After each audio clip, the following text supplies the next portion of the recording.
اعوذ باللہ السمیع العلیم العظیم الحفیظ بوجہ الکریم وسلطانہ القدیم من الرجس الخبیث المخبث الشیطان اللعین الرجیم وقبیلہ ونفخہ ونفسہ وہمزہ بسم اللہ الرحمن الرحیم۔ اولیاء کرام کی سیرت اور سٹوریز کا جو سلسلہ چل رہا ہے، آج حضرت با یزید بسطامی رحمۃ اللہ علیہ ہمارا ٹائٹل ہے، ہمارا عنوان ہے۔ گفتگو شروع کرنے سے پہلے ہم تعلیمات اور دوسری چیزیں، اس سے پہلے نام پہ تھوڑی سی گفتگو کر لیتے ہیں۔ پروننسیشن کیا ہے، نام کے میننگ کیا ہے، ذرا خوشی بھی ہوتی ہے اور آدمی کے نالج میں اضافہ ہو جاتا ہے۔ آپ کا اصل نام جو ہے وہ ابو یزید بسطامی نہیں ہے، آپ کا اصل نام ہے تیفور بن عیسیٰ بن آدم بن سروشان۔ تیفور نام ہے آپ کا، والد گرامی کا نام جو ہے وہ عیسیٰ ہے اور دادا کا نام جو ہے وہ آدم ہے۔ تیفور کا معنی ہوتا ہے غیظ و غضب والا، تیفور کا معنی غیظ و غضب والا۔ بعد میں آپ کا نام جو ہے ابو یزید بسطامی مشہور ہوا۔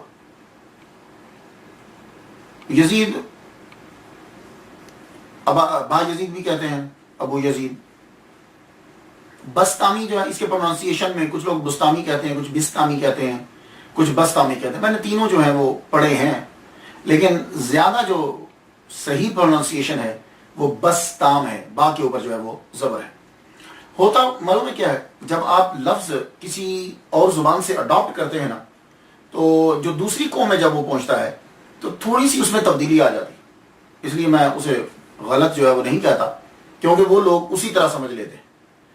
لیکن جس زبان کا اصل وہ لفظ ہوتا ہے، وہ صحیح پروننسیشن اسی زبان میں پتہ چلتا ہے۔ وجہ یہ ہے کہ ویسا ہی کوئی لفظ آگے آ رہا ہوتا ہے تو اس سے فرق کرنے کے لیے یہ پروننسیشن کو تھوڑا سا چینج کر دیتے ہیں یا اسپیلنگ چینج ہو جاتے ہیں۔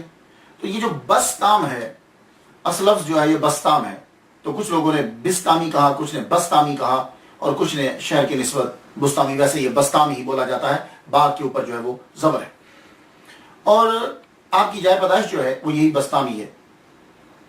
یہ صوبہ ہے سمنان، ایران کا صوبہ سمنان، جہانگیر سمنانی، اشرف جہانگیر سمنانی رحمۃ اللہ علیہ، یہ جن کی نسل سے مجھے خلافت ہے، حضرت سید مدنی میاں مدہ سلوانی، ان سے مجھے خلافت ہے۔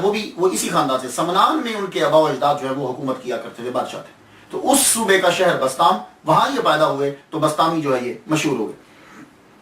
یہ شہر جو ہے ملک ایران کا، یہ جو شہر ہے یہ 6 صدی ہجری میں اس شہر کی بنیاد رکھی گئی، اور آج بھی یہ شہر ہے۔ اور 2006 کے اندر اس کی جب مردم شماری کی گئی، سینسس جو ہے مردم شماری جب کی گئی، تو اس شہر کے لوگ جو ہیں 7382، 7382 کی پاپولیشن ہے، آبادی ہے اس کے اندر۔ آپ کے دادا جو ہیں آدم آتش پرست تھے، اسلام قبول کیا، اللہ تعالیٰ نے ان کو بیٹا دیا عیسیٰ۔ عیسیٰ کو اللہ تعالیٰ نے بیٹے دیے 3۔ عیسیٰ رحمۃ اللہ علیہ نبی نہیں ہے، عیسیٰ 3 بیٹے عطا کیے، تیفور، آدم اور علی۔ 3 بیٹے اللہ تعالیٰ نے ان کو جو ہے وہ عطا کیے، انہوں نے یہی نام رکھے، اور تینوں جو ہیں وہ بزرگ ہوئے، لیکن تیفور جو ہیں یعنی ابو یزید بسطامی رحمۃ اللہ علیہ، اللہ تعالیٰ نے ان کو بہت بڑا درجہ عطا فرمایا۔ اب مسئلہ دوسرا یہ ہوتا ہے، ہم یہ جاننا چاہتے ہیں کہ یہ پیدا کب ہوئے۔ ویسے اتنا زیادہ فرق تو نہیں پڑتا، زیادہ مقصد ہمارا تو تعلیمات ہیں، لیکن پھر بھی جاننا چاہیے کہ وہ کب پیدا ہوئے۔ تو اکثریت نے یہ تحریر کیا، اب معلوم میں نے کیسے ان کی جو ہے وہ برتھ ڈے کیسے ڈیٹ جو ہے وہ معلوم کی۔ اکثریت نے یہ لکھا ہے کہ آپ کا وصال مبارک جو ہے وہ 261 ہجری میں ہوا ہے، اور آپ نے 133 سال کی عمر پائی ہے، 133 years old when he left this world۔ تو 133 سال کی، تو اس حساب سے آپ کی ولادت ہوئی 128 ہجری، اور بعض نے آپ کا وصال جو ہے وہ لکھا ہے 234 ہجری، اس حساب سے آپ کی ولادت جو ہے وہ 101 ہجری جو ہے وہ پڑی۔ ایک اور بات عرض کرتا جاؤں حضرت ابو یزید بسطامی رحمۃ اللہ علیہ کے بارے میں، کہ اکثر لوگوں نے جو ہے وہ اپنی کتابوں کے اندر پڑھنا تو پڑتا ہے، ظاہر ہے اسٹڈی تو کرنا پڑتی ہے، انہوں نے اپنی کتابوں میں لکھا کہ حضرت با یزید بسطامی رحمۃ اللہ علیہ نے امام جعفر صادق رحمۃ اللہ علیہ سے روحانی طور پر، اویسی سلسلہ آپ سمجھتے ہیں، ویسے انہوں نے فیض حاصل کیا ہے بظاہر سامنے بیٹھ کر ان کے پاس جا کر علم حاصل نہیں کیا، کیونکہ حضرت امام جعفر صادق رحمۃ اللہ علیہ جو ہیں رضی اللہ تعالیٰ عنہ، وہ چلے گئے تھے دنیا سے، یہ بعد میں پیدا ہوئے۔ لیکن میں گزارش کرنا چاہوں گا، میں نے جب سن گنے ہیں، دیکھا کہ کس سن میں یہ پیدا ہوئے اور کس سن میں وہ، تو اس حساب سے میری تحقیق یہ ہے کہ روحانی ویسی سلسلہ نہیں ہے، یہ حقیقی طور پر، ظاہری طور پر حضرت ابو یزید بسطامی رحمۃ اللہ علیہ نے امام جعفر صادق رضی اللہ تعالیٰ عنہ کی زیارت کی ہے۔ اب وہ کیسے؟ کیونکہ امام جعفر صادق رضی اللہ تعالیٰ عنہ کا وصال جو ہے وہ 148 ہجری میں ہوا ہے، یہ تو کنفرم ہے نا، 148 148 ہجری میں ہوا ہے، اور حضرت ابو یزید بسطامی رحمۃ اللہ کی پیدائش کب ہوئی ہے؟ 128 ہجری میں۔ تو جب امام جعفر صادق رضی اللہ تعالیٰ عنہ دنیا سے رخصت ہوئے تو اس وقت حضرت ابو یزید بسطامی رحمۃ اللہ کی عمر 20 سال تھی، اس وقت ان کی عمر 20 سال تھی۔ اب آپ لوگ پہلی صدی، دوسری صدی، تیسری صدی، چوتھی صدی، ان صدیوں کے جو علماء کرام اسکالر ہیں بڑے بڑے، ان کی جا کے زندگی پڑھ لیجئے، ان کے بارے میں اکثریت آپ کو نظر آئے گی کہ 17 سال کی عمر میں وہ تمام مروجہ علوم پڑھ لیتے تھے۔ 17 سال میں وہ اس مقام پہ پہنچ جاتے تھے کہ فتویٰ دے سکے، اگر ان کی فیملیز جو ہیں وہ نیک ہوتی تھی، خاندان جو ہے وہ اس میں علم ہوتا تھا، تو 17-20 سال میں وہ بچہ جو ہے وہ تمام علم پڑھ کر فارغ ہو چکا۔ تو اگر بایزید بسطامی رحمۃ اللہ علیہ جو ہے 20 سال ان کی عمر ہے، تو یہ کبھی بھی نہیں ہو سکتا کہ آپ نے حضرت امام جعفر صادق رضی اللہ تعالیٰ عنہ کی زیارت نہ کی ہو۔ تو اس لیے میری دلیل جو ہے وہ یہ، اور میں نے ثابت کیا ہے آپ کو کہ 20 سال کے تھے جب حضرت امام جعفر صادق رضی اللہ تعالیٰ عنہ دنیا سے رخصت ہوئے، تو اس لیے آپ کی ملاقات ہے حضرت امام جعفر صادق رحمۃ اللہ علیہ سے حضرت بایزید بسطامی رحمۃ اللہ علیہ نے جا کر پڑھا ہے۔ لیکن ادب کی انتہا یہ تھی کہ حضرت ابو یزید بسطامی رحمۃ اللہ علیہ جتنا عرصہ رہے ہیں امام جعفر صادق رحمۃ اللہ علیہ کی بارگاہ میں، کبھی بھی آپ نے نظر اٹھا کر ان کے چہرہ انور کو نہیں دیکھا۔ کیا مطلب؟ یعنی آپ نے ہمیشہ اپنے سر کو جھکائے رکھا ان کے سامنے، اور ایک مرتبہ بڑا عرصہ جب گزر گیا تو آپ نے فرمایا کہ فلاں طاق سے کوئی چیز لے کر آؤ، تو کہنے لگے حضور طاق کہاں ہے؟ کہا تمہیں اتنا عرصہ ہو گیا میرے پاس رہتے ہوئے، کیا معلوم نہیں ہے کہ ہمارے کمرے میں طاق کہاں ہے؟ کہنے عرض کی حضور میں نے تو آج تک آپ کے قدموں سے نظر اٹھا کے اوپر تک نہیں دیکھا۔ اس وقت پھر آپ نے یہ کہا تھا جاؤ ابو یزید چلے جاؤ، تمہاری تکمیل ہو گئی، اب تم واپس چلے جاؤ۔ تو جن کتابوں نے یہ لکھا ہے کہ آپ کی ملاقات نہیں ہے، ان کا سورس ہوگا کوئی نہ کوئی، لیکن میں نے آپ کو بتا دیا کہ سن کے حوالے سے 20 سال کی عمر تھی جب حضرت امام جعفر صادق رضی اللہ تعالیٰ عنہ دنیا سے رخصت ہوئے۔ اب ایک اور مسئلہ، حضرت ابو یزید بسطامی رحمۃ اللہ کے نام میں یہ لفظ یزید ہے، یہ یزید نام رکھنا جو ہے وہ کیسا ہے؟ ایک مسئلہ، ابھی نام پہ ذرا گفتگو کر لیں پھر آگے بڑھ جاتے ہیں کہ یہ جو ابو یزید نام ہے، یزید، یہ یزید نام رکھنا جو ہے وہ کیسے ہے؟ پہلی بات تو یہ ہے کہ میں آپ کو یہ بتا دوں کہ یزید کے معنی اچھے ہیں، یزید کے معنی اچھے ہیں۔ کچھ نام ایسے ملیں گے کہ معنی برے ہیں لیکن وہ نام اچھوں کے تھے، کچھ لوگ نام اچھے ہیں معنی اچھے ہیں لیکن کچھ لوگ بیچ میں عجیب سے آگے۔ یزید کا معنی ہوتا ہے ہی ول انکریز، وہ بڑھائے گا، ٹھیک ہے؟ تو معنی اس کا جو ہے وہ بڑا اچھا ہے۔ یزید کا معنی جو ہے گرو، یہ بھی ان کا معنی ہوتا ہے، اس کا معنی جو ہے انکریزنگ، ایور انکریزنگ، معنی تو جو ہے وہ اچھا ہے۔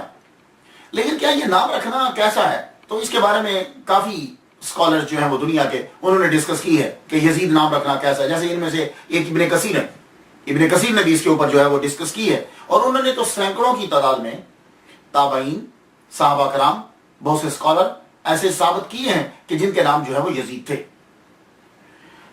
اب کچھ لوگوں نے کہا کہ یزید نام رکھنا برا ہے، میں اس گفتگو میں نہیں پڑھتا کہ اچھا ہے یا برا ہے، میں آپ کو صرف ریسرچ بتا رہا ہوں۔ تو وہ کہنے لگے کہ یزید نام رکھنا جو ہے وہ برا کیوں ہے؟ تو جو برا سمجھتے تھے انہوں نے کہا جی کہ اس لیے کہ یزید جو ہے اس نے قتل کیا حضرت امام حسین رضی اللہ تعالیٰ عنہ کو، قتل کروایا، خود تو نہیں کیا، قتل کروایا، شریک تھا ان کے ساتھ، اس لیے یزید نام رکھنا جو ہے وہ برا ہے۔ تو کہنے لگے پھر تو عبد الرحمن بھی نام نہیں رکھنا چاہیے، کیونکہ عبد الرحمن جو ہے اس نے قتل کیا، شہید کیا حضرت مولا علی شیر خدا رضی اللہ تعالیٰ عنہ کو۔ تو حضرت مولا علی بڑے ہیں کہ امام حسین، اور یزید تو پیچھے تھا، صرف قاتلوں کی پشت پناہی کر رہا تھا۔ تو جو عبد الرحمن ہے اس نے تو ڈائریکٹلی حضرت علی پر حملہ کیا ہے، تو اب کیا عبد الرحمن نام رکھنا چھوڑ دیا جائے یا نہیں؟ تو اصل میں بات کیا ہے میں آپ کو بتاتا ہوں. یزید بڑے بڑے اچھے لوگوں کے نام رہے ہیں، لیکن جب سے میڈیا ابھرا، اخبار، ریڈیو، ٹی وی، لوگ جو ہیں ان کا تعلق علم کے ساتھ زیادہ ہوا، تو اہل تشیع کی وجہ سے، اور وہ واقعہ جب مشہور ہوا تو یزید کی نفرت، وہ نام جو تھا وہ زیادہ مشہور ہو گیا، اور جو نام جو ہے وہ زیادہ اچھے لوگوں کے تھے وہ نام جو ہے وہ دب گئے. صرف لوگ یزید جانتے ہیں، تو ہم بھی کافی عرصہ تک صرف ایک ہی یزید جانتے تھے، اور وہ یزید جو امام حسین کے مقابل میں، باقی سینکڑوں لوگوں کے نام یزید ہیں کہ جو اچھے گزرے، ہمیں ان کے بارے میں کچھ پتہ نہیں تھا. تو اس لیے باقی خیر، اب یہ ہے کہ میں یہ عرض کرنا چاہوں گا کہ کیا کوئی اور نام دنیا میں ختم ہو گئے ہیں کہ ہم نے یزید نام ہی رکھنا ہے؟ چھوڑ دیجئے، اور بڑے بڑے اچھے نام ہیں، آپ ان اچھے ناموں کو جو ہے وہ رکھیے. اصل چیز کی طرف، گفتگو کی طرف آ جائیے. پہلا ٹرننگ پوائنٹ، ہم جب کبھی سیرت بیان کرتا ہوں، میں جو بیان کرتا ہوں، تو میں اس میں پہلا پوائنٹ یہ لیتا ہوں کہ یہ تصوف کی جانب کس طرح آئے. یہ بڑا اہم پوائنٹ ہوتا ہے کہ تصوف کی جانب جو ہے وہ کس طرح آئے. تو حضرت ابو یزید بسطامی رحمۃ اللہ علیہ، اکثر جو ان کے ماننے والے ہیں، جو ان کے سلسلے والے ہیں، انہوں نے تو یہ کہا ہے کہ یہ مادرزاد ولی ہیں. ٹھیک ہے، لیکن لوگوں کو بھی سمجھانا ہے مادرزاد ولی ہیں.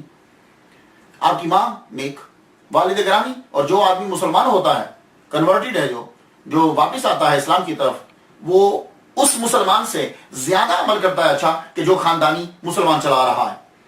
تو نیک لوگ ہیں یہ. لیکن پھر بھی ایک ریزن بنی. وہ ریزن کیا بنی؟ اور یہ چیزیں بچوں کے ذہن میں تب پیدا ہوتی ہیں جب ماں باپ نیک ہوتے. وہ ریزن کیا بنی کہ ماں نے بچے کو داخل کرا دیا، تیفور کو، ابو یزید بسطامی رحمۃ اللہ کو داخل کرا دیا مکتب میں.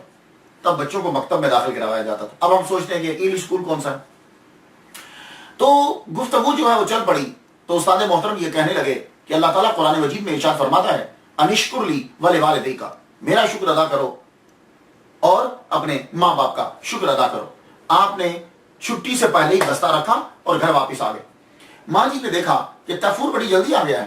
کہا بیٹے خیریت ہے، تم بہت جلدی آ گئے ہو، کیا خیر تو ہے، چھٹی ہو گئی؟ کہا نہیں ماں، بات پوچھنے آیا ہوئے. آج استادوں نے یہ پڑھایا ہے، انشکر لی ولوالدیک، میرا شکر ادا کرو. رب کہتا ہے یا ماں باپ کا. تو ماں میں 2 گھروں کا خیال نہیں رکھ سکتا. بچہ ہے، سوچ دیکھیے کہ ماں میں 2 گھروں کا خیال نہیں رکھ سکتا. تو یا تو اپنے لیے مجھے رکھ لے کہ میں ٹوٹلی تیرے لیے کام کرتا رہوں، تو یا ماں مجھے چھوڑ دے کہ میں رب کے لیے مجھے وقف کر دے. تو وہ ماں بھی ولیہ کاملہ تھی. ماں اب ان جملوں سے پتہ چلتا ہے کہ وہ آدمی کس مقام پر ہے. ماں کہہ سکتی تھی بیٹے میں اکیلی ہوں، تم یہاں رہ جاؤ، میری خدمت کرو. نہیں، کہا ٹھیک ہے بیٹے جاؤ، میں نے اپنے تمام حقوق تمہیں بخش دیے. جو میرے حق تھے نا تم پر، تو میں نے بخش، میرے جو حق ہے نا وہ میں نے بخش دیے. جاؤ، تم اللہ کے لیے تمہیں وقف کیا. تو فرماتے ہیں کہ میں پھر وہاں سے نکلا. یہاں سے حضرت ابو یزید بسطامی رحمۃ اللہ کا سفر شروع ہو گیا تصوف. 30 سال تک سیریا، شام جسے کہتے ہیں، سیریا کے صحراؤں میں، بیابانوں میں پھرتے رہے. اور آپ نے وہاں علم بھی حاصل کیا. علم کے بغیر کوئی ولی نہیں بن سکتا. ہاں، یہ جاہل اور چس پینے والے یہ ولی نہیں ہوتے، یہ بات یاد رکھیے. جب اللہ تعالیٰ کسی کو ولی بناتا ہے تو عارف بناتا ہے. پہلے اب علم حاصل کر رہے ہیں. تو 113 اساتذہ سے آپ نے علم حاصل کیا، 130. اور میں آپ کو بتا چکا ہوں یہ اتنی تعداد کیسے بنتی ہے. اور ان میں سب سے اہم حضرت امام جعفر صادق رحمۃ اللہ علیہ، یہ ہیں امام جعفر صادق رضی اللہ تعالیٰ عنہ، یہ ہیں سب سے بڑے. آپ کے بہت سارے اساتذہ ہیں. ایک استاد آپ کے کردی بھی ہیں. کرد عراق کے اندر یہ شہر ہے. اور یہ کہتے ہیں کہ یہ جتنے کرد ہیں یہ سلطان صلاح الدین ایوبی رحمۃ اللہ علیہ، شہید، جانتے ہیں آپ، فاتح بیت المقدس، ان کی نسل میں سے ہیں کرد. اس لیے ان کو جینے نہیں دیا جاتا. آئے دن کوئی نہ کوئی ان کے اوپر حملہ ہوتا رہتا ہے. تو سلطان صلاح الدین ایوبی کی جو نسل ہے وہ کرد کہلاتی ہے ایک تحقیق کے مطابق. تو حضرت ابو یزید بسطامی رحمۃ اللہ علیہ کے ایک استاد جو ہے وہ کردی ہیں، کرد کے رہنے والے. میں نے ایک جگہ پڑھا ہے کہ آپ نے وصیت کی تھی کہ جب تم مجھے دفناؤ تو میرے استاد کی قبر کے پاس دفنانا، لیکن ایک بات یاد رکھنا کہ میری قبر جو ہے وہ میرے استاد کی قبر سے بلند نہیں ہونی چاہیے. اور آپ کے اساتذہ میں سے ایک ابو علی بھی ہیں. آپ کہتے ہیں کہ ابو علی، ہم نے ان سے یہ سیکھا، فنا فی التوحید، یعنی تصوف کے اسباب جو ہیں وہ ہم نے ان سے سیکھے ہیں. یہ بھی ایک استاد ہیں. اور آپ کے اساتذہ میں سے ایک خواجہ شقیق بلخی رحمۃ اللہ علیہ بھی، یہ بھی بہت بڑے بزرگ گزرے ہیں. اب استاد اتنا اہم ہو اور بیٹا تو شاگرد بھی، تو علم کی کمی نہیں رہتی. یہ خواجہ بلخی رحمۃ اللہ علیہ جو ہیں اتنے بڑے بزرگ اور تصوف، اللہ اکبر، اور فنافی توحید کہ جہاد کر رہے ہیں، این جنگ کے اندر بیچ دونوں گروپ گئے، لیٹ گئے اور سو گئے اور اوپر ڈھال رکھ لی. تو حضرت حاتم اعصم فرماتے ہیں، کہتے ہیں کہ میں نے خود ان کے خراٹوں کی آواز سنی. تو یہ بھی ان کے اساتذہ. ابو زکریا یحییٰ معاذ رازی، یہ بھی آپ کے اساتذہ میں ہیں. ابو یزید بستامی رحمۃ اللہ کے وصال سے 3 سال قبل ابو زکریا یحییٰ معاذ رازی نے جو ہے وہ وصال کیا ہے. اب احمد بلخی بھی جو ہے وہ ان کے اساتذہ میں سے. اب یہ علم جو ہے آپ نے حاصل کیا، تو آدمی علم حاصل کرنا، تصوف میں آنا، یہ ابتدائی چیزیں ہیں. اصل شے ہوتی ہے کہ ولی نے کمال کب حاصل کیا ہے. یہ بھی ایک اہم ٹرننگ پوائنٹ ہوتا ہے کہ جس چیز میں ولی کامل لگا تھا، وہ تصوف کی جس میں آغاز کیا تھا، اس کے کمال میں پہنچا کب. تو انہی کی زبانیں سن لیجئے. فرماتے ہیں کہ ماں کو چھوڑ کر گیا تھا کہ اللہ کا قرب مل جائے گا، اللہ کا قرب مل جائے گا. 30 سال تک صحراؤں میں، بیابانوں میں پھرتا رہا. 30 سال کے بعد واپس آیا. اب تو میری ماں بھی ضعیف ہو چکی، نظر ان کی کمزور ہو گئی، دکھتا کم تھا ان کو، کمر جو ہے وہ جھک گئے. میں گھر واپس آیا تو میری ماں وضو کر رہی تھی، اور جانتے ہو کہ وضو کرتے ہوئے کیا کہہ رہی تھی؟ میں دروازے کے پاس کھڑا ہو گیا تو میری ماں وضو کرتے ہوئے کہہ رہی تھی، اللہ سے دعا کہ تو یا اللہ میرے مسافر کو آرام سے رکھنا. اپنے بیٹا گھر سے چلے گیا، میرے مسافر کو آرام سے رکھنا. اور یہ دوسرا جملہ سننے والا ہے، شاید ہی کسی نے اس طرح دعا کی ہو اپنے بچے کے لیے کہ اے اللہ میرے مسافر کو آرام سے رکھنا اور بزرگوں کو اس سے خوش رکھنا. یہ دعا کا دوسرا جملہ بڑا غضب کا ہے. میں نے پہلی مرتبہ سنا کہ ماں یہ کہہ رہی ہے کہ بزرگوں کو اس سے خوش رکھنا. آپ بھی کبھی سوچئے گا بیٹھ کر، صرف سن نہ لیا کریں، اس میں تحقیق کیا کریں کہ بزرگوں کو اس سے خوش رکھنا کیا مطلب؟ میرا بیٹا باادب رہے، کیونکہ جب بزرگ خوش نہیں رہتے تو پھر رحمت نازل نہیں ہوتی. تو بزرگوں کو میرے بیٹے سے خوش رکھنا. اللہ، یہ نیک لوگ ہی ایسی جملے اور ایسی دعائیں بول سکتے ہیں. تو کہتے ہیں کہ ابو یزید بستامی رحمۃ اللہ فرماتے ہیں کہ میں رونے لگ گیا اپنی ماں کی بات، یہ جملہ سن کے رونے لگا. میرا رونا میری ماں نے سنا تو کھڑی، کون ہے؟ کہا ماں تیرا مسافر. ماں کھڑی ہو گئی، سینے سے لگایا، بیٹے تو آ گیا؟ اللہ اکبر چلا. کہا ماں میں واپس آ گیا، اب میں تیری خدمت کروں گا. اب ماں کی سیوا کرنا شروع ہو گئے، ماں کی سیوا کرنا شروع ہوئے. ایک دن گرمیوں کا موسم ہے. ماں نے کہا بیٹے جاؤ جا کے دروازہ بند کر. تو آپ نے دیکھے گاؤں کے دروازے، ان کے 2 تاک ہوتے ہیں، یہ 2 تاک ایسے بند ہوتا ہے نا. تو ماں کہنے لگی بیٹے ذرا دروازہ کھول دو کہ ہوا آئے، مجھے گرمی لگ رہی. تو آپ دروازہ بند کرنے کے لیے گئے تو گاؤں کے جو دروازے ہیں وہ ذرا دور ہوتے ہیں، یہ مکان تو چھوٹے ہیں، کمرے چھوٹے ہوتے ہیں. ذرا دروازہ بند کرنے کے لیے گئے، وہاں پہ خیال ہے ماں نے کون سا تاک بولا ہے، کون سی سائڈ کھولی، کہا کہ دروازے کی کھولنے کو. واپس پوچھنے آئے تو ماں سو چکی تھی. آپ کو پتا ہے بوڑھا آدمی جو ہوتا ہے نا، وہ بیٹھے بیٹھے میں جو ایک دم سے نیند بھی آ جاتی، سو گئے. واپس دروازے کے پاس آئے تو اب کیا کریں؟ کبھی دایاں کھول دیں، اس کو بند کر دیں، کبھی اس کو بند کر دیں، اس کو کھول دیں. ساری رات اسی طرح، کبھی ایک سائڈ کھولیں دوسری سائڈ بند کریں، کبھی اس سائڈ کو کھولیں اس سائڈ کو بند کر دیں، کہ پتہ نہیں ماں جی نے کون سی سائڈ کہا تھا، بے ادبی نہ ہو جائے. ساری رات اسی طرح گزار. سردیوں کا موسم آ گیا، ماں جی بیٹھے ہوئے ہیں رات کے وقت. ماں نے کہا بیٹے جا، سونے کے بعد اٹھی ہے ماں کے پاس ہی رہتے ہیں ادھر. ماں نے کہا جاؤ بیٹے میرے لیے پانی لے کر آؤ، مجھے پیاس لگ گئی ہے. اللہ اکبر جل شانہ. اٹھے، جا کے مٹکے کو دیکھا، مٹکے پہ جب نظر پڑی تو مٹکا خالی تھا. ایک دم سے مٹکا اٹھایا، سردیوں کا موسم ہے، دوڑے ہوئے گئے کنویں پہ جا کے پانی لینے کا. آپ کو یاد ہے کہ گاؤں کے لوگ جو ہوتے ہیں وہ کنویں سے پانی لاتے ہیں، کنویں سے پانی لائے سردی کے اندر، شدید سردی میں پانی لے کر واپس آئے. پیالے میں، وہ مٹی کے پیالے میں پانی ڈالا، ڈال کر ماں کے پاس آئے تو ماں سو چکی تھی. ٹائم تو لگتا ہے نا، ماں سو چکی. تو یوں ہی پانی کا پیالہ سردیوں میں لے کے ماں کے سرانے کھڑے. تہجد کے وقت ماں اٹھی، کہا ماں پانی حاضر. ماں نے کہا بیٹے اتنی دیر تک تو میرے پاس کھڑا رہا.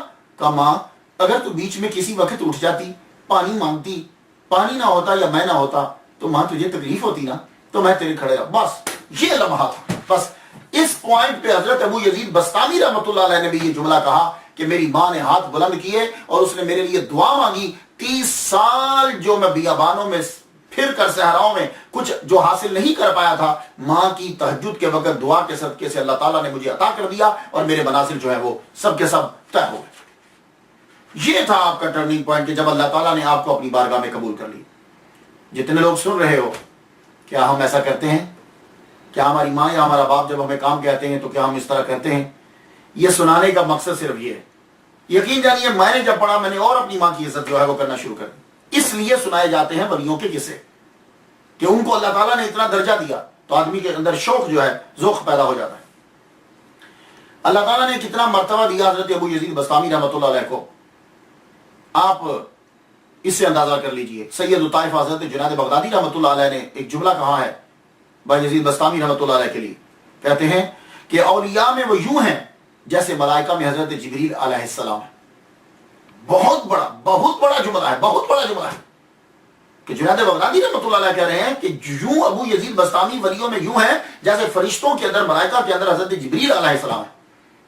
اب اس جملے کی مشابہت جو ہے وہ کس طرح ریزمبلنس ہے وہ آپ لوگ خود بھی سوچ کے پیدا کر سکتے ہیں. میرے ذہن میں ایک بات آئی ہے کہ جب میں نے ان کی زندگی پڑھی تو انہوں نے توحید کے معارف پہلی ٹائم جو ہے وہ لوگوں کے اندر اوپن کر دی.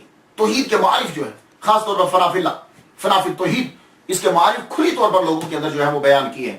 تو جبریل علیہ السلام جو ہے وہ اکثریت نبیوں کے پاس پہلے وہی لے کر آتے تھے. تو اللہ تعالیٰ کا پیغام جس طرح نبیوں کے پاس وہ لے کر آتے، ایسے ہی اولیاء کے پاس جو ہے یہ حضرت با یزید بسطامی رحمت اللہ علیہ کے ذریعے سے فنافی توحید کے معارف اور یہ اسرار جو ہیں وہ پہنچے. دوسری بات، جبریل علیہ السلام کی پرواز جو ہے سدرۃ المنتہا سے نیچے جتنے فرشتے ہیں سب کی پرواز سے زیادہ ان کی پرواز ہے. اسی طرح حضرت ابو یزید بسطامی رحمۃ اللہ علیہ کی پرواز تمام اولیاء میں سب سے زیادہ ہے. آپ ان کا معراج جو ہے، جو ان کی روح کی پرواز ہے، اسے ڈیٹیل کے ساتھ پڑھ لیجئے گا. سب سے زیادہ اولیاء میں پرواز جو ہے وہ ان کی. ایک بات یاد رکھیے گا کہ اللہ تعالیٰ جس کو بھی دیتا ہے اس کی اپنی عطا ہے. اسی لیے حضرت جنید بغدادی رحمۃ اللہ علیہ نے فرمایا سالکین راہ خدا کے مقامات کی جو انتہا ہے وہ ابو یزید بسطامی رحمۃ اللہ کی ابتدا. بس یہ اس سے اندازہ آپ کو ہو جائے گا جو میں نے ابھی جملہ کہا ہے. اس جملے سے کہ جیسے سدرۃ المنتہا سے آگے حضرت جبریل علیہ السلام کی بہت پرواز ہے، لیکن یہ یاد رکھیے گا میں کہہ رہا ہوں کہ جو سدرۃ المنتہا سے نیچے فرشتے ہیں، اس سے اوپر بھی فرشتے رہتے ہیں. ہاں، تو سالکین راہ خدا کے مقامات کی جو انتہا ہے ابو یزید بسطامی رحمۃ اللہ علیہ کی وہاں سے ابتدا ہوتی. لیکن ایک بات یاد رکھیے گا، صوفی جو بھی بنتا ہے، ولی جو بھی بنتا ہے، وہ ادب کے بغیر نہیں بنتا. ہاں، اگر آپ کسی کو بدتمیز دیکھتے ہو کہ وہ بے ادب ہے تو سمجھ لو وہ ابھی ولی نہیں بنا، شعبدہ بازی ہے وہ. حضرت ابو یزید بسطامی رحمۃ اللہ میں ادب ملاحظہ کیجیے. آپ تصوف ہوتا ہی سارا ادب ہے، یہ بات یاد. کسی ایک نے تصوف کی تعریف یہ کی ہے ادب. اور آپ کا ادب کیا ہے؟ مسجد میں جب داخل ہونے لگتے، ہم بھی لوگ بھی مسجد میں جاتے ہیں، حضرت ابو یزید بسطامی رحمۃ اللہ علیہ جب دروازے پہ کھڑے ہوتے تو رونا شروع کر دیتے. روتے. لوگوں نے کہا حضور مسجد کے دروازے اندر جانے کے لیے آئے ہو نا، تو اندر داخل ہو جو کھڑے ہو کے رو کیوں رہے ہو؟ کہنے لگے. اب جو جملے انہوں نے بولے ہیں ہم ذرا تھوڑے سے جملے ہو، کیونکہ غلام اپنے آقا سے جو چاہے بول سکتا ہے. تو کہتے کہ جب دروازے پہ کھڑا ہوتا ہوں تو خیال آ جاتا ہے کہ ایک مائع مہین اور یہ مالک ارض و سما کا گھر میں کیسے داخل ہو سکتا؟ وہ کائنات کے مالک کا گھر ہے اور میں ایک گناہ گار، میں اس کے گھر میں کیسے داخل ہو سکتا؟ روتے پھر داخل ہوتے، کیونکہ اس کا آرڈر ہے کہ میرے گھر کی طرف آؤ. آپ مسجد کا اتنا ادب کرتے کہ ہم لوگ تو سلیپنگ ڈریس میں مسجد میں آ جاتے ہیں نا. تو ابو یزید بسطامی رحمۃ اللہ علیہ مسجد کے لیے ایک علیحدہ ڈریس تھا اور باہر کے لیے علیحدہ ڈریس تھا. جب آپ نے باہر پھرنا ہوتا تھا تو اور ڈریس پہنتے تھے، اور جب اللہ کے گھر میں آتے تھے تو پھر ایک اسپیشل ڈریس رکھا تھا خوبصورت سا کہ میں اپنے ایک مالک کے گھر میں جا رہا ہوں، تو پھر وہ پہن کر جاتے تھے. یہ ادب ہے، اللہ کا ادب. ہم لوگ مذاق اڑاتے ہیں ولیوں کا، ہم لوگ تو ان کی ایک عادت بھی پوری نہیں کر پا رہے ان جیسی. تو دونوں جو یہ لباس ہے مسجد کا بالکل جدا، اور سب سے بڑی مساجد کی سردار خانہ کعبہ ہے. اور خانہ کعبہ کی طرف جب چلے حج کرنے کے لیے تو ادب دیکھ لیجئے. 12 سال میں پہنچے. ہم لوگ کتنے عرصے میں پہنچتے ہیں؟ جہاز میں بیٹھے وہ پہنچ گئے. ابو یزید بسطامی رحمۃ اللہ علیہ جب خانہ کعبہ بڑی مسجد کی طرف بڑھے تو 12 سال میں وہاں پہنچے. بسطام کہاں؟ ایران میں. تو ایران سے چلتے ہوئے کیا 12 سال لگتے ہیں؟ نہیں، کتنا بھی آستہ چلو گے تو اندازہ کر لیجئے ایران سے وہاں تک کتنا عرصہ لگے گا۔ 12 سال کیوں لگے؟ اس لیے کہ ہر قدم کے اوپر 2 رکعت نماز نافل ابو یزید بستامی رحمۃ اللہ علیہ پڑھتے جا رہے ہیں۔ کسی نے پوچھا حضور اتنا کشٹ کا ہے، کوئی اتنی مشکل کیوں اٹھا رہے ہو؟ کہنے لگے بہت بڑا گھر ہے، میں اپنے رب کے گھر کی پاس جا رہا ہوں، بڑے گھر کی طرف کیا یکدم چلا جاؤں؟ بے ادبی ہے۔ آہستہ آہستہ اس کے بارگاہ میں سر کو جھکاتے ہوئے 2 رکعات نفل پڑھتے ہوئے ہر قدم کے اوپر 12 سال میں خانہ کعبہ پہنچے۔ اللہ اکبر جل شانہ، اللہ اکبر جل شانہ، یہ ادب ہے۔ تو جب انسان کے اندر ادب آ جاتا ہے پھر اللہ تعالیٰ اپنی بارگاہ میں قبول کرتا ہے، اور عبادت میں پھر مزہ آتا ہے۔ اور عبادت رب تعالیٰ کی کرتے ہیں تو کیا ولی کامل بغیر عبادت کے ولی بنتا ہے؟ ہرگز نہیں۔ آج کل کے پیر تو نماز چھوڑ دیتے ہوں گے، لیکن وہ جن کے ہم ماننے والے ہیں وہ نماز کس طرح پڑھتے تھے؟ رات کے وقت اٹھ کر نماز پڑھ رہے ہیں اور دل جم نہیں رہا، دل جم ہی نہیں۔ خادم کو بلا کے کہا یار عبادت میں دل جم ہی پیدا نہیں ہو رہی، وہ خشوع و خضوع نہیں آ رہا، گھر میں کیا کوئی چیز ہے؟ بولے ہاں انگوروں کا ایک خوشہ نظر آیا۔ کہنے لگے جا یار یہ دے آ جا کے، یہ کوئی بنیے کی دکان نہیں ہے، اللہ کی عبادت کرنی ہے۔ جب وہ خوشہ دے کر آئے، انگور جو ہے وہ سارے دے دیے، اس کے بعد جب نماز پڑھنے لگے تو بڑھ کے فرماتے ہیں کہ اب انوار و تجلیات کی بارش جو ہے وہ برسنے لگی۔ میں زیادہ گفتگو نہیں کر رہا لیکن چند باتیں عرض کرتا جا رہا ہوں۔ ایک اعتراض حضرت ابو یزید بستامی رحمۃ اللہ علیہ پہ یہ ہوتا ہے کہ آپ نے حضور صلی اللہ علیہ وآلہ وسلم کی توہین کی ہے، ادب نہیں کیا۔ یہ ایک اعتراض ہوتا ہے کہ بہت سی جگہوں کے اوپر دیکھیے اولیاء کرام کے جو بولے ہوئے جملے ہیں، ہم چونکہ اس مقام پر نہیں ہیں اس لیے ہمیں ان جملوں پہ ڈسکس کرنا ہی نہیں ہے۔ لیکن میں یہ بتا دوں کہ حضرت ابو یزید بستامی رحمۃ اللہ علیہ حضور صلی اللہ علیہ وآلہ وسلم کے انتہائی ادب کرنے والے، جو مسجد کا ادب اتنا کرتا ہے کہ جس کی نسبت اللہ کی طرف ہے، کیا وہ نبی کا ادب نہیں کرتے ہوں گے؟ کیا اپنے آپ کو نبی سے بلند ظاہر کرتے ہوں گے؟ ہرگز ایسا نہیں ہے۔ میں آپ کو ایک بات بتانا چاہتا ہوں اور غور سے سماعت کیجئے گا۔ صوفی جو ہوتا ہے اور ولی جو ہوتا ہے، نبی کا گستاخ کبھی ولی نہیں بن سکتا۔ ہاں یہ یاد رکھنا، جس نے ذرہ برابر نبی کی گستاخی کی ہو وہ کبھی ولایت کے مقام پہ فائز نہیں ہو سکتا۔ حضرت ابو یزید بستامی رحمۃ اللہ نے خود نہ کبھی نبی کی نہ مقام نبوت کی، کبھی توہین نہیں کی، اور نہ ہی خود کو کبھی نبی سے نہ مقام نبوت سے خود اپنے مقام کو افضل سمجھا۔ میں بنا گفتگو آئے شیخ فرید الدین عطار رحمۃ اللہ علیہ جو لکھتے ہیں، کہتے ہیں کہ حضرت ابو یزید بستامی رحمۃ اللہ علیہ نے فرمایا میں 30 سال وحدانیت، 30 سال توحید الوہیت اور 30 سال یکتائیت کی فضا میں پرواز کرتا رہا۔ پھر سن لیجیے، 30 سال وحدانیت، 30 سال الوہیت اور 30 سال یکتائیت کی فضا میں پرواز کرتا رہا، یعنی 90 سال تک آپ توحید کے اندر غرق رہے۔ ولیوں سے بڑھ کر توحید کسی کو نہیں آتی، یہ بات یاد رکھیے گا۔ اور یہ آج صرف دوسروں کو بدنام کرنے کے لیے توحید کا سہارا لیا جاتا ہے، اصل توحید ان لوگوں کے پاس تھی۔ 90 سال فنا فی اللہ، فنا فی توحید رہنے کے بعد فرماتے ہیں کہ 4000 مراتب طے کرنے کے بعد میں کمال تک پہنچ گیا۔ جب میں کمال تک پہنچا تو خیال آیا کہ مجھ سے تو کوئی بلند نہیں ہوگا، کیونکہ میں 90 سال فنا فی توحید رہا ہوں۔ اب جس مقام پہ میں پہنچا 4000 منازل طے کر کے جس جگہ پہنچا ہوں، مجھ سے تو کوئی بلند نہیں ہوگا۔ تو فرماتے ہیں کہ میں نے جب سر اٹھایا، اب جملے سن لیجئے گا، میں نے جب سر اٹھایا تو میں نے اپنا سر ایک نبی کے قدموں میں پایا۔ حضور کی بات کبھی نہیں ہو رہی، ایک نبی کے قدموں میں پایا۔ کیا آپ کہہ رہے ہیں کہ میں 90 سال توحید کے سمندر میں غرق رہنے کے بعد 4000 مراتب طے کر کے جب کمال تک پہنچا ہوں تو میرا سر ایک نبی کے قدموں میں تھا، یعنی مطلب ہے کہ میں ایک نبی سے نہیں بڑھ سکا۔ تو حضور کا درجہ تو بڑا ہے۔ تو فرماتے ہیں ولایت کی انتہا نبوت کی ابتدا ہوا کرتی ہے۔ ایسے ولی کے بارے میں کہیں گے، اصل میں کیا ہوتا ہے کہ فرینکلی اسپیکنگ بعد میں آنے والے لوگ کچھ ایسے پیدا ہو جاتے ہیں کہ جو اپنی پسند کی تشریح کو آگے مشہور کر دیتے ہیں۔ ایسی ہستی کے بارے میں یہ کہنا کہ انہوں نے خود کو حضور سے افضل کہا، ہرگز ایسا نہیں۔ سن لیجیے، ولایت کی انتہا نبوت کی ابتدا ہوا کرتی ہے، لیکن نبوت کی کوئی انتہا نہیں ہوتی۔ یہ مخلوق میں گفتگو ہو رہی ہے کہ نبوت کی کوئی انتہا نہیں، لیکن ولایت کی انتہا ہے۔ تو جو مقام نبوت کی ابتدا کے آگے اپنی انتہا کو تسلیم کر رہے ہیں تو وہ نبی سے کیسے خود کو افضل قرار دے لیں گے؟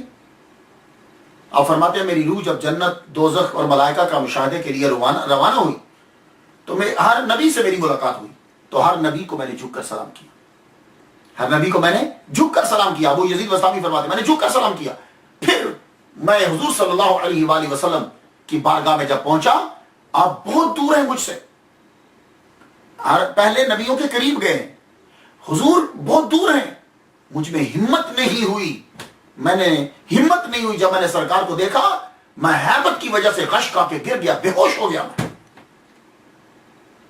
اور جب میں اٹھا مجھے ہوش آیا تو فرماتے ہیں کہ میں نے جھک کر حضور کو سلام کیا۔ اب آپ بتائیے ان کے بارے میں کہیں گے، فرماتے ہیں میں نے جھک کر حضور صلی اللہ علیہ وآلہ وسلم کو سلام کیا، اور کہتے ہیں مجھے قرب خداوندی تو ہوا، کیونکہ آدمی اپنی طاقت کے مطابق مشاہدہ کر لیتا ہے، کیونکہ وہ نور ہے، مجسم تو نہیں، مگر اس کے محبوب کی زیارت کے لیے بہت طاقت کا ہونا ضروری ہے۔ جس ہستی کے بارے میں نبی کی زیارت کرنا اتنا بڑا بلند مرتبہ ہے، کیا وہ اپنی ذات کو ان سے بلند کہیں گے؟ ابو یزید بسطامی فرماتے ہیں کہ اللہ کا قرب اس وقت تک نہیں ملتا جب تک انسان خودی کو ختم نہ کر دے، اور خودی تب ختم ہوتی ہے جب تم محمد صلی اللہ علیہ وسلم کی اطاعت کرو گے۔ یہ جملے سن لیجئے، اب آپ مت کہیے گا میری تقریر سننے کے بعد کہ ابو یزید بسطامی رحمۃ اللہ نے چھوڑی ہے ان جملوں کو، ہمیں اتنی بڑی لائنیں اور اتنے واقعے جو ہیں اس کے برابر میں ایک جملہ لے آنا۔ وہ خود کو حضور صلی اللہ علیہ وآلہ وسلم سے کیا بڑا سمجھنا ہے؟ ہرگز۔ اولیاء کی باتیں حدیث مصطفیٰ اور آیات اللہ کی طرح محفوظ نہیں ہیں، کچھ لوگوں نے عمل دخل بیچ میں کی ہے۔ اب آپ جانیے کہ جو بھی ولی کامل ہوتا ہے وہ حسن خلق اور خدمت خلق دونوں سے آراستہ ہو۔ اگر اس میں عاجزی نہیں ہے ولی کہے گا ہے، اور اگر وہ لوگوں کی خدمت نہیں کر رہا تو وہ ولی کس طرح ہے؟ جو جتنا اللہ کے قریب ہوتا ہے وہ اتنا بندوں کے لیے آسانی پیدا کرتا ہے۔ سب سے زیادہ قریب اللہ تعالیٰ کے محمد مصطفیٰ صلی اللہ علیہ وسلم ہے، اس لیے رحمت للعالمین ہے وہ، اور اللہ کے قریب ہیں تو رحمت للعالمین وہ بندوں کے لیے اتنی ہی آسانی پیدا کرے گا اور رحیم ہوگا ان کے لیے۔ آپ اتنا خیال رکھتے تھے بندوں کا، حضرت وہ یزید بسطامی رحمۃ اللہ، یہ چیزیں میں آپ کو بتا رہا ہوں، اگر آپ نے دیکھنا ہے کہ یہ بندہ ولی کامل ہے تو یہ چیزیں اس کے اندر دیکھو۔ وہ لوگ دھوکے باز آج کل پیدا ہو چکے ہیں، یہ بات یاد رکھیے، تو اس لیے یہ چیزیں بتائی جاتی ہیں کہ یہ ہیں اولیاء کرام کی صفات، یہ ہیں صوفیاء کرام، یہ ہیں پیر۔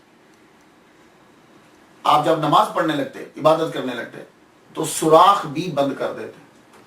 سنو یہ لوگ تو لوگوں کے سامنے جا کر دکھا کے اپنی کرامتیں اور اپنی خوابیں بتاتے میں نے یہ کیا، میں نے یہ کیا، سوراخ تک بند کر دیتے، سوراخ بند کر دیتے۔ خادم نے پوچھا حضور دروازے اور باریوں کی تو سمجھ آتی ہے، سوراخ کیوں بند کرتے ہو؟ کہنے لگے جب میں ذکر کرنے لگوں اور ذکر میں جب وجد آئے میں رونے لگوں تو میری آواز جو ہے وہ ہمسایوں تک نہ جائے، میری آواز باہر نہ جائے تاکہ سویا ہوا پریشان نہ ہو جائے۔ تو کیا ہم اولیاء کرام کی سیرت پر عمل کر رہے ہیں؟ ہم تو اپنے سپیکر کھول دیتے ہیں رات کے 12 بجے 1 بجے کھول دیتے ہیں سپیکر، اور وہ بیچارہ جس نے صبح امتحان دینا ہے، یا وہ جس کے گھر میں مریض کوئی بیمار پڑا ہوا ہے اس کو بھی ہم جگاتے ہیں، اسے بھی تنگ کرتے ہیں، اور یہ با یزید بسطامی ہے کہ اپنی عبادت کے لیے سوراخ تک بند کر رہے۔ دوسروں کا جب خیال رکھا جاتا ہے تو اللہ تعالیٰ کرم فرماتا ہے اور اسے بھی ہدایت آتی ہے، نرمی جو ہے بڑی اچھی چیز ہوتی ہے۔ ایک مرتبہ قبرستان کے قریب سے حضرت ابو یزید بسطامی رحمۃ اللہ گزر رہے ہیں،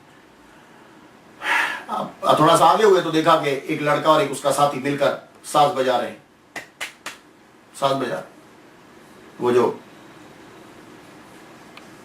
آپ نے اسے دیکھ کر کہا لا حول ولا قوت الا باللہ العلی العظیم۔ اس لڑکے کو غصہ آیا، اس نے وہ پکڑ کر حضرت ابو یزید بسطامی رحمۃ اللہ کے سر پہ دے مارا، سانس ٹوٹ گیا، آپ کا سر پھوٹ گیا، آپ خاموشی سے گھر چلے گئے۔ صبح کے وقت اس لڑکے کے گھر میں پیسے بھجوائے جتنے کا ساز تھا اور حلوہ بھجوایا، اور خادم سے کہا کہ اسے کہنا کہ ان پیسوں کے تم جا کر اپنا ساز نیا لے لو، اور یہ حلوہ اس لیے بھیجا تھا کہ تیرا غم دور ہو جائے۔ اللہ اکبر۔ وہ لڑکا بھی اور اس کا ساتھی بھی دونوں نے آ کے توبہ کی۔ یہ طریقہ ہے تعلیم کا، یہ طریقہ ہے۔ حالانکہ جس کے نزدیک ساز برا ہے وہ ساز کے پیسے کیوں دے گا؟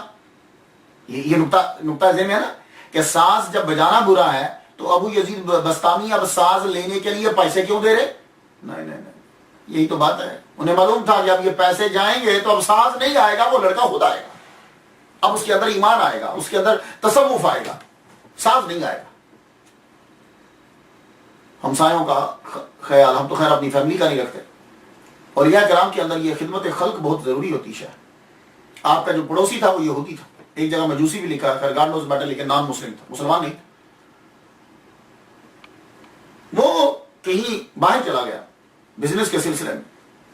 آپ عبادت کر رہے تھے کہ آپ نے رات کو بچے کے رونے کی آواز سنی، اٹھے، دروازہ کھٹکھٹایا، پوچھا کیا مسئلہ کیا ہے؟ آپ کا بچہ کچھ زیادہ رو رہا ہے. وہ کہنے لگی کہ اصل میں آج آئل نہیں ہے دیے میں ڈالنے کے لیے، تو بچہ اندھیرے کی وجہ سے رو رہا ہے. آپ نے اپنا دیا دے دیا. روزانہ جب تک یہودی نہیں آیا آپ روزانہ دیا روشن کر کے اس کے گھر میں دے آتے کہ بچہ بیچارہ رات کو اندھیرے میں روئے نا. یہودی جب واپس آیا، بیوی نے سارا قصہ سنایا کہ یہ ہمارا ہمسایہ روز رات کو دیا میں آئل ڈال کر روشن کر کے دے جاتا تھا، ساری رات اسی کی روشنی ہمارے گھر میں جلتی رہتی تھی. یہودی نے سامان چھوڑا، اسی وقت پلٹ کے ابو یزید بسطامی رحمۃ اللہ علیہ کے گھر میں آیا، عرض کی حضور جب آپ کی روشنی ہمارے گھر میں آئی گئی تو اندھیرا کیوں رہے؟ کلمہ پڑھائیے لا الہ الا اللہ محمد رسول اللہ اکبر. کیا بات ہے یار، یعنی اس کا بھی جملہ سنو کہ جب آپ کی روشنی ہمارے گھر میں آ ہی گئی تو اب اندھیرا کیوں رہے، کلمہ پڑھائیے دل بھی منور ہو جائے. تو یاد رکھیے توحید جو ہوتی ہے یہ اولیاء کرام میں لازمی ہوتی ہے، یہ مشرک نہیں ہوتی. اور اس عنصر کو ان کے اندر ہم نے تلاش کرنا ہے.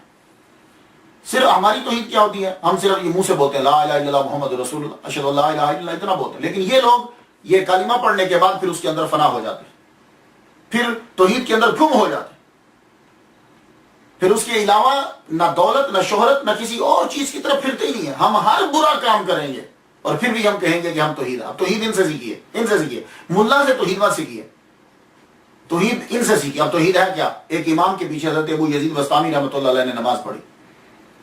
امام نے سلام پھیرنے کے بعد محلے میں آدمی جانتا تو ہے ہی ہے، کہنے لگا نماز کے بعد پوچھتا ہے، ابو یزید سے پوچھتا ہے، کہتا ہے آپ کاروبار تو کرتے ہیں نہیں، تو خرچہ کہاں سے چلتا ہے آپ کا؟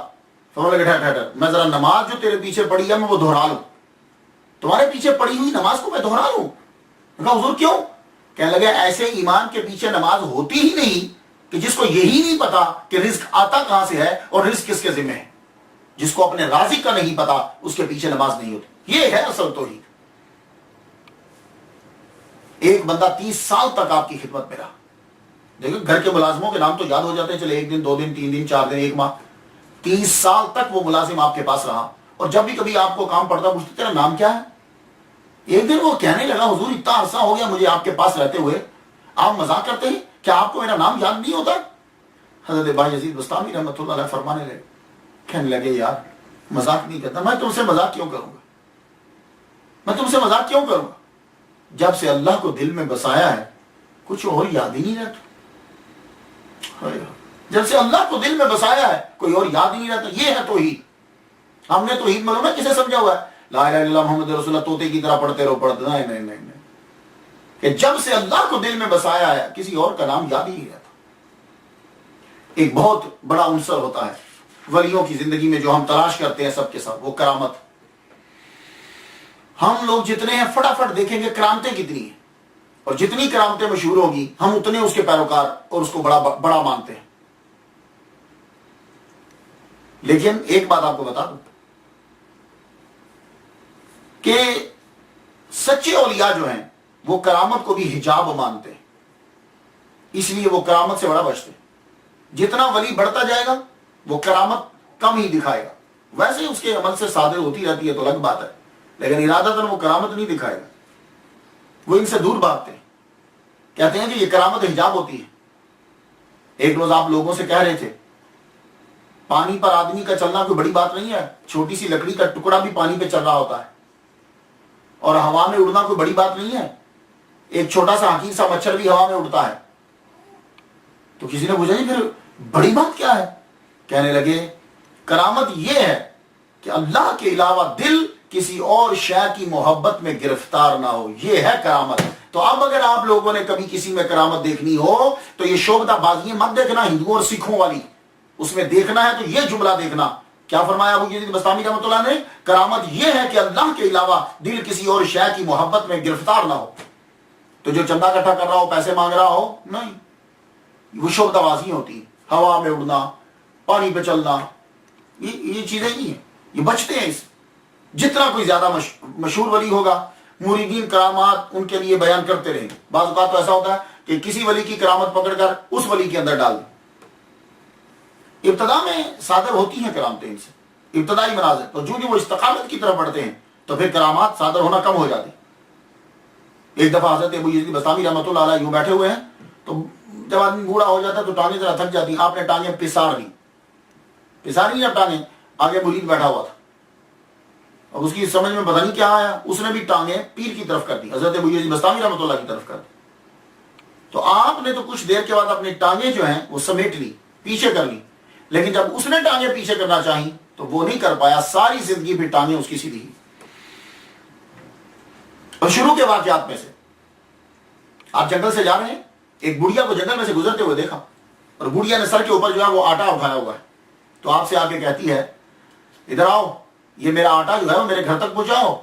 آپ قریب گئے، آٹا پکڑا، دور سے شیر پہ نظر پڑی، جنگل سے گزر رہے تھے، شیر کو بلا ادھر آؤ، شیر کے اوپر آٹا رکھ دیا. تو بیوی سے کہنے لگے یہ شیر تمہارے گھر تک آٹا چھوڑ آئے گا. عورت کہنے لگی کیا بات ہے اس بڑھیا کی. تو فرماتے ہیں کہ اگر کسی نے پوچھا کہ یہ شیر تیرا آٹا کیسے لا رہا ہے تو کیا بولو گی تم؟ لوگ پوچھیں گے تو صحیح نا، کیا لگی ہاں بولوں گی کہ ایک خود نما ظالم سے میری ملاقات ہوئی، یہ اس نے بھیجا. جملہ سن لیجیے، خود نما ظالم سے ملاقات ہوئی اور اس نے یہ جو ہے آٹا جو ہے وہ رکھا. آپ فرمانے لگے مجھے ظالم تو نے کیوں کہا، میں نے تو کوئی ظلم نہیں کیا. تو کہنے لگی یہ ظلم ہی تو ہے کہ اللہ تعالیٰ نے خدمت کرنے کا مکلف کس کو بنایا؟ تمہیں. یہ تکلیف اللہ تعالیٰ نے تمہیں دی ہے کہ تو بوجھ اٹھائے دوسروں کا، تو تو نے اپنا بوجھ جانور پہ لاد دیا کہ جس کو اللہ تعالیٰ نے فرض کیا ہی نہیں خدمت خلق کے لیے، تم نے اس کے اوپر لاد دیا، تو ظلم تو ہو گیا. اور خود نما اس لیے تمہیں میں نے کہا کہ تو مجھ سے پوچھ رہا کہ تو جا کر کیا بتائے گی. فرمانے لگے اس کے بعد پھر کرامت دکھانی چھوڑا. اور ایک مرتبہ آپ حضرت ابو یزید بستامی رحمۃ اللہ علیہ دریا دجلہ کے کنارے پہ پہنچے. دریا دجلہ کا پانی استقبال کے لیے اٹھا. دریا میں موجیں کم اٹھتی ہیں، یہ یاد رکھیے گا، موجیں سمندر میں اٹھتی ہیں. پانی یوں اچھل اچھل کے باہر آئے. فرمانے لگے رک، تیرے استقبال کا ذرا برابر بھی غرور نہیں ہے مجھے، اور میں اپنی 30 سالہ ریاضت کو تکبر کر کے ہرگز ضائع نہیں کر سکتا. ہاں یہ تجھے اچھل اچھل رہا نا، میں دھیان نہیں دے رہا اس کی طرف. کیوں کہ ان چیزوں سے آدمی کے اندر تکبر پیدا ہوتا ہے، اور میں اپنی عبادت ضائع نہیں کرنا چاہتا. کیوں کہ میں کریم کا طالب ہوں، کرامت کا نہیں. اللہ اکبر جل شانہ. یہ آج کل کے جتنے صوفیہ ہیں یہ ان کے لیے سبق ہے. کیا؟ میں کریم کا طالب ہوں، میں کرامت کا طالب نہیں. اس لیے پلیز یہ جھوٹی خوابیں اور شعبدہ بازیاں یہ چیزیں مت دکھاؤ. اس کی وجہ سے ہمارا مسلک حق اہل سنت و جماعت بدنام ہو گیا، یہ جھوٹے لوگوں کی وجہ سے. میں کریم کا طالب ہوں نہ کہ کرامت کا. ایک گفتگو ذرا تھوڑی سی علمی ہو جائے، اس کے بعد گفتگو کو مکمل کرتے ہیں. آپ کچھ اصلاحات بھی ذرا ہوتی رہیں، جب آپ تصور میں آئیں تو آپ کو ان کے بارے میں کچھ معلوم ہو. 2 لفظ ہیں، صحو اور سکر. صحو اور سکر جو ہے، حضرت ابو یزید بستامی رحمۃ اللہ علیہ سکر کو ترجیح دیتے تھے صحو پر. اب یہ ہے کیا؟ کچھ سمجھ میں آئے گی تو معنی سمجھ میں آتا ہوگا تو پتہ چلے گا کہ کس کو کس پہ ترجیح کیوں دیتے تھے. تو سن لیجئے، سکر کہتے ہیں نشے کو. وہ قرآن مجید کی یاد آئی آپ کو، لا تقربوا الصلاۃ وانتم سکارا. تو سکر کہتے ہیں نشے کو. لیکن اب اس کا مطلب یہ نہیں ہے کہ تصوف میں نشہ بھی ہوتا ہے. اب صحو اور سکر ہے کیا؟ صحو کا آسان مطلب میں کر دوں تو ہوش، اور سکر کا مطلب آسان کر دوں تو مدہوشی. میں ایک شعر پڑھتا ہوں، اذا طلع الصباح لنجم راح تصابی فیہ سکران وصاح.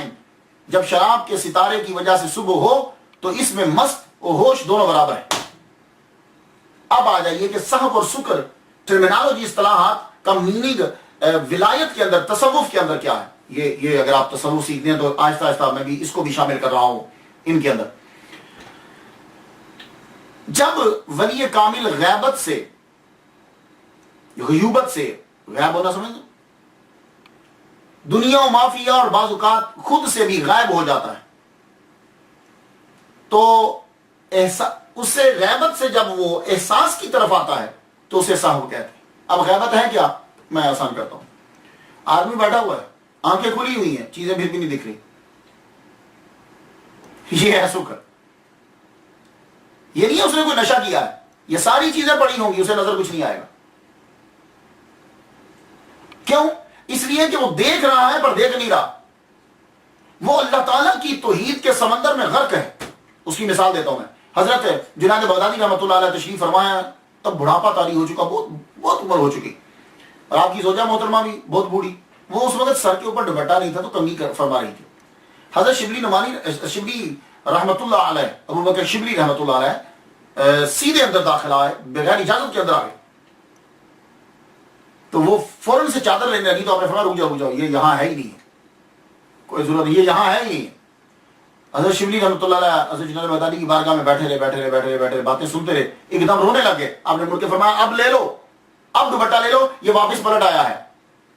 تو یہ ہے، وہ پہلے شکر میں تھے، اب سہو میں آ گئے۔ اب سمجھ گیا؟ یہ آسان سی مثال۔ تو شکر، آپ نے یہ کہا کہ شکر جو ہے یعنی دنیا کی طرف توجہ نہ دینا، خدا کی سوچ میں غرق رہنا، وہ کہتے ہیں یہ شکر جو ہے یہ افضل ہے۔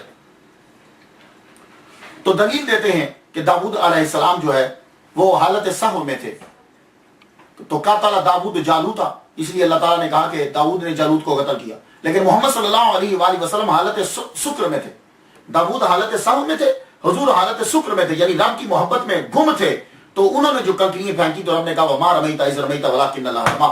لیکن حضرت جنید بغدادی رحمۃ اللہ علیہ کہتے ہیں کہ سہو جو ہوتا ہے وہ افضل ہوتا ہے شکر سے۔ خیر یہ تو بڑی ہستی ہیں، میں ان پہ گفتگو کیا کروں، آپ اتنا سن لیجئے، جس کو جس مقام پہ جو ملا اس کو وہی ٹھہرا، تو اس کے لیے وہی بلند ٹھہرا۔ وصال صحیح قول جو ہے وہ آپ کا یہ ہے، 15 شعبان بروز جمعہ 261 ہجری میں وصال آپ کا ہوا۔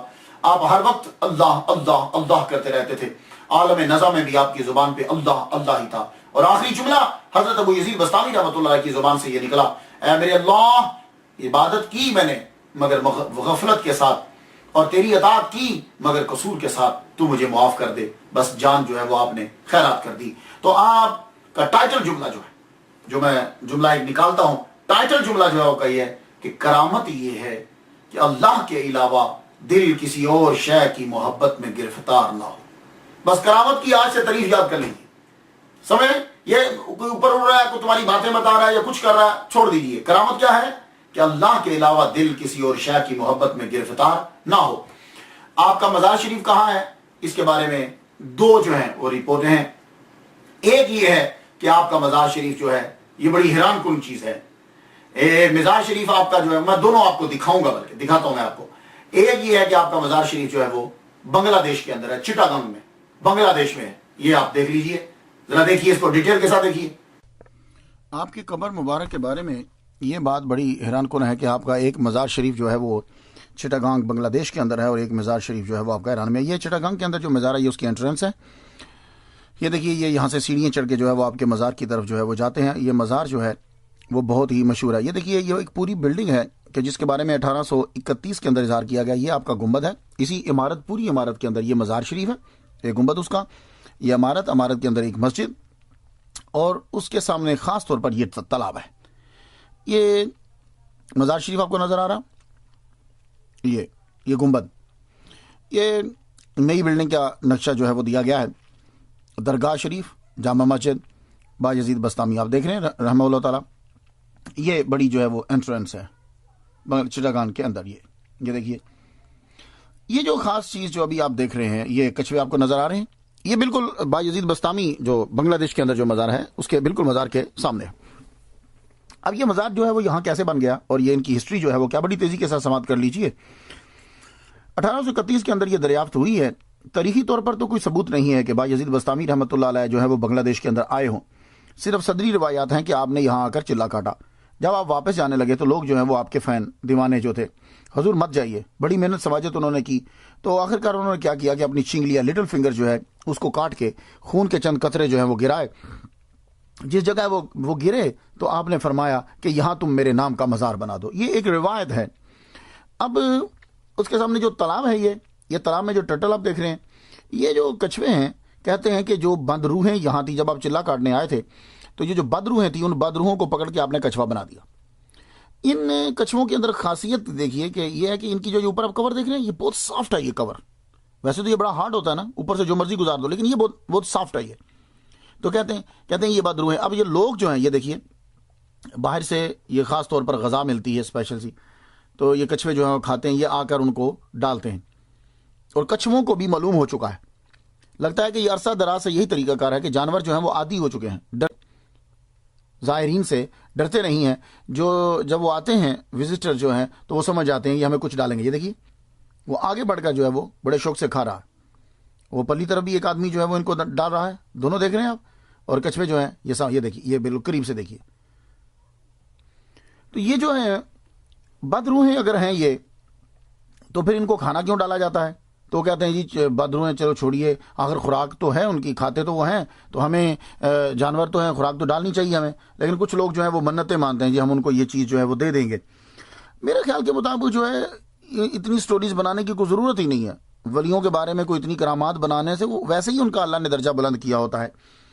اور بدروحوں کے اگر کسی کو مسخ کر دیا جاتا ہے، کسی کی بد دعا سے کوئی قوم مسخ ہو جاتی ہے، تو یہ یاد رکھیے مسئلہ یہ ہے کہ وہ صرف 3 دن زندہ رہتی ہے. وہ مسخ شدہ جو ہے اس کے بعد وہ ان کا خاتمہ ہو جاتا ہے. بہرحال آپ کا اصل مزار جو ہے وہ،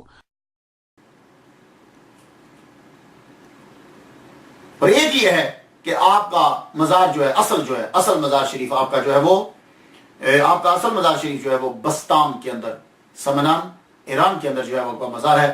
اس کی بھی آپ دیکھ لیجئے ڈیٹیل کے ساتھ. یہ اس کی باہر کے ساری اصل مزار جو ہے وہ بایزید بستامی رحمۃ اللہ علیہ کا ایران کے اندر ہے. یہ بستام میں اب دیکھیے یہ بالکل روڈ جاتی ہے اور اس پہ بورڈ بھی لگا ہوا ہے عارف بستامی.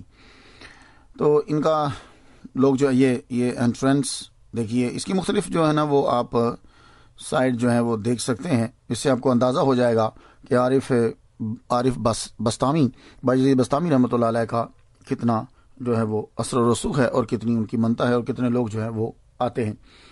حضرت ابو یزید بستامی رحمۃ اللہ، یہ دیکھیے یہ ایک سائڈ ہے ان کے مزار شریف کی. گنبد جو ہے وہ آپ کو نظر آ رہا ہوگا، اس کے اوپر جھنڈا، منارہ جو ہے یہ تعمیر، اور یہ کچھ تھوڑی سی پرانی ہے، بالکل جدید جو ہے وہ نہیں ہے. یہ دیکھیے روڈ کی سائڈ سے جو ہے دیکھیے ان کا مزار شریف. سبحان اللہ. یہ جو بستام شہر ہے اسی کے حوالے سے آپ کو بستامی کہا جاتا ہے. یہ دیکھیے ایک اور دروازہ اس سے بھی نظر کی. یہ دیکھیے یہ سڑک کی طرف سے گنبد شریف کا ملاحظہ کیجیے. یہ پھر دوبارہ خوبصورت کلر. یہ دیکھیے بالکل کلوز اب دیکھیے اسے گنبد شریف کو. گیٹ سے ملاحظہ کیجیے، دوسری طرف سے نظر آ رہا ہے گنبد شریف. یہ جو ہے انٹرنس جو ہے وہ ملاحظہ کیجیے. ایک دروازہ جو ہے وہ یہ بھی ہے، یہاں سے بھی جو ہے وہ داخل ہوتے ہیں. یہ جو شہر ہے ملک ایران کے صوبہ سمنان کے اندر ہے. سمنان کا یہ شہر ہے. 6 صدی میں اس شہر کی بنیاد جو ہے وہ رکھی گئی تھی. یہ دیکھیے یہ بھی ایک گیٹ جو ہے وہ کو نظر آ رہا ہے. سبحان اللہ. یہ سب سے بڑا جو ہے یہ مین گیٹ ہے. اس کو آپ قریب سے دیکھیں تو بہت اس کے اوپر کام کیا گیا، لیکن مرور زمانہ جو ہے وہ چونکہ پیسہ لگاتے نہیں ہیں اس لیے یوں پرانی جو ہے یہ عمارت اب دکھتی ہے. یہ دیکھ لیجیے اب دیکھیں نا، رنگ جو ہے وہ کلر جو ہے اتر چکا ہے. تو یہ جو شہر ہے اس کی بنیاد آج بھی یہ شہر ہے. 2006 کے اندر جو ہے وہ اس کی مردم شماری کی جو ہے سنسس جو ہے وہ کی گئی تو اس کی آبادی 7382 تھی. اس کی عمارت جو ہے، اس کی عمارت کے اندر کافی ساری چیزیں ہیں. کچھ بزرگ ہیں ان کی قبر. یہ دیکھیے یہ قبر مبارک ہے حضرت بایزید بستامی رحمۃ اللہ علیہ کا. یہ تویز ہے. یہ بزرگ جو ہیں نقشبندی سلسلے کے ہیں یہ بھی، اور یہ دعا جو ہے وہ فاتحہ پڑھ رہے ہیں. یہ بھی حضرت بایزید جملہ جو ہے پھر سے سماعت کر لیے. کرامت یہ ہے کہ اللہ کے علاوہ دل کسی اور شے کی محبت میں گرفتار نہ ہو. میں نے تو ان کے لیے فاتحہ پڑھ لی، آپ لوگ بھی فاتحہ پڑھ لیجئے گا. اجازت دیجیے. واخر دعوانا الحمدللہ رب العالمین.